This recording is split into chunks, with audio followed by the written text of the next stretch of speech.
and escaped, literally as you see me. I did manage to rescue my horse from the inn stable, but, alas, I was forced to abandon all my possessions. My valet will doubtless rescue them and bring them on here later. It is not the first time he will have awoken to find me already flown." "As I can well believe," Lady Potford said tartly, dropping her lorgnette on its chain. "Well, am I to be given a kiss?" He grinned, took the remaining 3 strides toward her, caught her up in his arms, swung her once about, and kissed her heartily on the cheek as he set her back on her feet. She shook her head, half in exasperation, half in acknowledgement that she might have expected as much of him. "Saucy boy," she murmured. "It is good to see you, Grandmamma," he said. "It has been a long time." "And whose fault is that?" she asked severely. "You have been gallivanting all over the continent for years, if gossip and your infrequent letters have reported matters correctly, though how you could have done so while the wars were still being fought I shudder to imagine. It is a pity that it took the death of your uncle to bring you home to England." The death of his uncle had brought Joshua his title and property and fortune, and all the burdens that came with them. "It was not quite that, Grandmamma," he said. "It was the end of the wars that brought me back to England.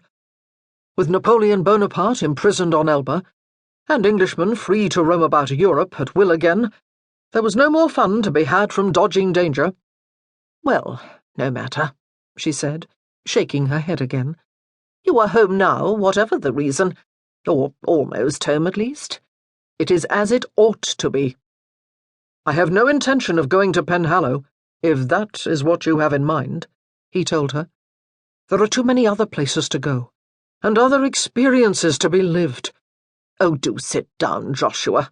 You are too tall to look up at." She seated herself. "You are the Marquess of Hallmere now. You belong at Penhallow. It is yours. You have duties and responsibilities there. It really is time you went back there." "Grandmamma." He grinned at her, as he took the chair she had indicated and ran one hand ruefully down the stubble of one cheek.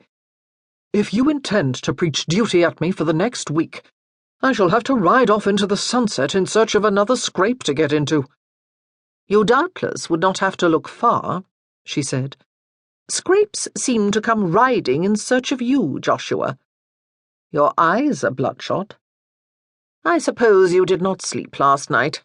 I will not ask what else you did do last night, apart from riding toward Bath in such a shockingly dishevelled state."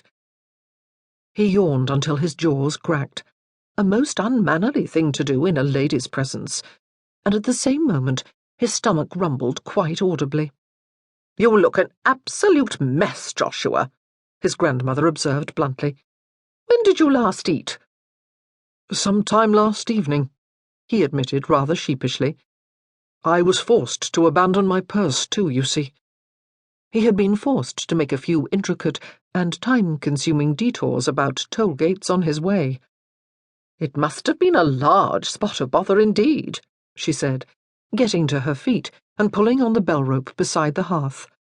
"I am almost tempted to ask if she was at least pretty, but it would be quite beneath my dignity to do so. I shall leave you to the ministrations of Gibbs. He will feed you and shave you, and then you may wish to sleep. There will be little else for you to do until your valet arrives with a change of clothes. I have several calls to make." "Food and a shave, and a sleep, in that order, sound quite like heaven to me," he said agreeably. Lady Holt-Baron revelled happily in the coup of having enticed Lady Freyja Bedwyn, sister of the Duke of Bewcastle, to Bath as her house-guest. Charlotte was more than pleased just to have a friend of her own age there. "Mamma would insist upon coming to Bath again, Freyja," she explained, as the two of them strolled in the pump-room early on the morning following Freyja's arrival, while Lady Holt-Baron, ensconced at the water-table with a glass of the famous waters in her hand, beamed with pride as she conversed with a group of acquaintances.